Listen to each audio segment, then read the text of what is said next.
तो अपने जरा शेयर्स भी बता दोगे साथ साथ ही। तो दोनों शेयर बाय की तरफ है। पहला जो स्टॉक चुना है वो है BHEL, भारत हेवी इलेक्ट्रिकल्स। तो BHEL आप देखिए कल का ट्रेडिंग काफी सपोर्ट था। बजट में काफी पॉजिटिव्स की बात हो चुकी है भेल के लिए। अभी तक स्टॉक ने कल मूवमेंट नहीं करा है। लास्ट हाफ एन आवर में थोड़ी सी मोमेंटम पिकअप हुई थी। तो मेरा मानना है कि भेल यहाँ से एक अच्छा बाइंग अपॉर्चुनिटी दे रहा है। 220 का सपोर्ट बेस बनते हुए दिख रहा है। तो आपको डे ट्रेडिंग या शॉर्ट टर्म के लिए 221 का स्टॉप लॉस बनाना है। ट्रेंड अभी भी स्ट्रांग है। मैं 240 से 250 तो 245 के टारगेट से मैं प्रोजेक्ट कर रहा हूँ बेल में शॉर्ट टर्म के लिए। तो पहला कैंडिडेट बाई की तरफ है बेल।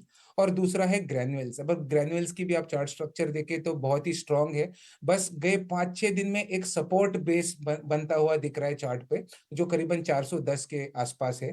मेरा मानना है कि ये स्टॉक उछलेगा, शायद आज ही हो। तो मोमेंटम पिकअप होगा। आज मार्केट्स भी वैसे आज काफी पॉजिटिव है। ग्रैन्युअल्स ने अभी तक फेब्रुअरी सीरीज में कुछ ज्यादा तेजी दिखी नहीं है। आपको जल्दी दिख जाएगी। तो ग्रैन्युअल्स अब बाय करके चले, टारगेट बना के चले 445 की, और स्टॉप लॉस बनाए ये ट्रेड में 397 की। इंटरेस्टिंग सर, आपकी एक सरकारी कंपनी से थोड़ा हौसला बुलंद ये हो रहा है कि अभी भी सरकारी कंपनीज में काफ़ी दम है। BHEL सर ने पहला ट्रेड दिया है, आप इसको ध्यान रखिएगा। ग्रैन्युलस इंडिया दूसरा शेयर है। टिपिकली ग्रैन्युलस वैसे तो एक्सपायरी का शेयर है, लेकिन आजकल इसकी थोड़ी तासीर सी बदल गई है। ये कभी भी चलता है तो इसका 3-4 दिन का अफेक्ट आता है, तो आप इसके लिए भी तैयार हो जाएगा। 445 है और एक अच्छा एग्रेसिव और डिफेंसिव का कॉम्बिनेशन है जो अक्षय पी भागवत ने आपके सामने रखा है।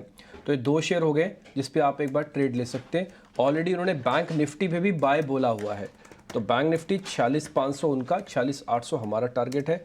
आप एक बार इस पर ध्यान रखिए। और हमको ऐसा लगता है कि निफ्टी को एक बार अगर 800 आज मिल जाए गैप के साथ और थोड़ा और चल जाए तो फिर सोने पे सुहागा हो जाएगा। तो बैंक निफ्टी, BHEL, ग्रैन्युलस इंडिया, तो ये आपके लिए आज के सौदे हो गए तैयार। आयुष मेहता भी इस बीच मेरे साथ जुड़ चुके हैं। Ayush sir, thank you very much समय देने के लिए। सर कल थोड़ा ना मैंने आपको भी मिस किया बजट के दौरान, लेकिन कोई बात नहीं सर, अभी जुलाई में वापस आ रहा है, इसी साल ही है, तो आप हमारे साथ ज़रूर रहिएगा। मैं आपको इनवाइट अभी से ही कर देता हूँ आयुष, तो आप हमारे साथ ज़रूर रहिएगा। और अच्छा, आप मेरे को ज़रा अपने शेयर्स बता दीजिए, आज के ओपनिंग ट्रेड कौन से हैं। डन डिम्पी जी, बिल्कुल थैंक यू। जुलाई में हम बिल्कुल साथ में ही रहेंगे। Thank you sir. आज के मेरे यहाँ से 2 बाय कॉल होंगे। फर्स्ट बाय कॉल होगा मेरा हैक पे। अगर हम हैक की बात करें तो इसमें एक 100 डे मूविंग एवरेज से सपोर्ट दिया है। काफी टाइम से स्टॉक एक रेंज में चला था जिसमें नीचे का सपोर्ट लेवल था 100 डे मूविंग एवरेज, और ऊपर में था 50 डे मूविंग एवरेज जो था 1770 का। और कल स्टॉक ने उसके ऊपर निकल के क्लोजिंग दी है और अच्छा ब्रेकआउट दिया है। एक रेंज का ब्रेकआउट है प्लस एक पॉजिटिव RSI क्रॉसओवर हमने देखने मिला है। तो और जैसे ही ये स्टॉक 1800 रुपए के ऊपर निकल के ट्रेड करेगा, इसमें एक बड़ी रैली की शुरुआत होगी। प्लस इसके मंथली चार्ट में एक डबल बॉटम का फॉर्मेशन है। तो मुझे लगता है हैक को यहाँ से आपको बाय करना चाहिए फॉर अ टारगेट ऑफ 1880। यहाँ पे जो आपका स्टॉप लॉस बन जाएगा वो 1740 का होगा।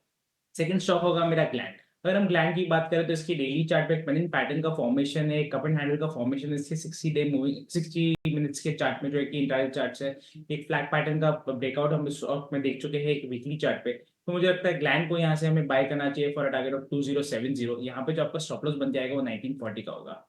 आपके टॉपिक्स क्या हैं? हाय, गुड मॉर्निंग टू ऑल। तो 2 बाय कॉल्स रहेंगे यहाँ पे। देखिए, ब्रेकआउट स्टॉक्स को ट्राई किया है निकालने का। जो सबसे पहला स्टॉक है वो है बिरला कॉर्प। देखिए, एक वीकली ब्रेकआउट का कैंडिडेट है। अगर आप लोअर टाइम फ्रेम पे देखेंगे तो 50 डे मूविंग एवरेज को अपना एक बढ़िया सा सपोर्ट बना के हर बार स्टॉक ने एक न्यू हाई की तरफ अप्रोच किया है। तो चैनल ब्रेकआउट भी आप बोल सकते हैं। हायर हाई हायर लो का फॉर्मेशन बना हुआ है यहाँ पे। और स्टॉक ने देखिए 1580 टू 1600 का जो जोन था वो एक वीकली रेजिस्टेंस था। अगर लास्ट टाइम भी देखेंगे तो सितंबर 2021 और उसके बाद फिर से जनवरी 22 यही पूरा रिजेक्शन एरिया था। लेकिन इस बार काफी अच्छा वीकली क्लोजिंग भी दे रहा है। तो बिल्कुल आप ये स्टॉक को अपना ऐड कीजिए। करंट मार्केट प्राइस है 1618। टारगेट रहेगा 1784 1890। स्टॉप लॉस आप मेंटेन कर सकते हैं 1480 का। जो दूसरा स्टॉक है वो है फोर्स मोटर्स। फोर्स मोटर्स को आप देखिए काफी अच्छा एक बेस बनाया हुआ है 3300 का, और स्टॉक ने वहां से एक अच्छा खासा रिबाउंड दिया है विद द वॉल्यूम। परसों का वॉल्यूम चेक कीजिए। रिसेंटली अगर आप देखेंगे तो पिछले ऑलमोस्ट 6 महीने का हाईएस्ट वॉल्यूम स्टॉक ने बनाया है। तो यहाँ पे बाय की अपॉर्चुनिटी हमें लग रही है। 4040 का करंट मार्केट प्राइस है। 3650 का स्टॉप लॉस मेंटेन कीजिए for the target of 4740 and 5124। ठीक है, इंटरेस्टिंग है। फोर्स मोटर तो सर मेरे को आपको पता है, आपने कल परसों भी हमको नोटिस कराया था, जिसका पहली बार ब्रेकआउट आ रहा था शेयर चला है। ये जो आप फोर्स मोटर की गाड़ी में बताता हूँ, आप ट्रैवलर देखते हैं, ट्रैवलर जो चलती है वो फोर्स मोटर बनाती है। एक बार ये एसयूवी लेके आए थे, अमिताभ बच्चन उनके ब्रांड एम्बेसडर हुआ करते थे, फोर्स 1 के नाम से थी, हालांकि वो ज़्यादा नहीं चल पाई, लेकिन ट्रैवलर्स का आज तक कोई तोड़ नहीं ढूंढ पाया। तो इसलिए फोर्स मोटर इस मामले में नंबर 1 रहती है, कमर्शियल सेगमेंट के अंदर है। नंबर्स थोड़े सेल्स के कम आते हैं।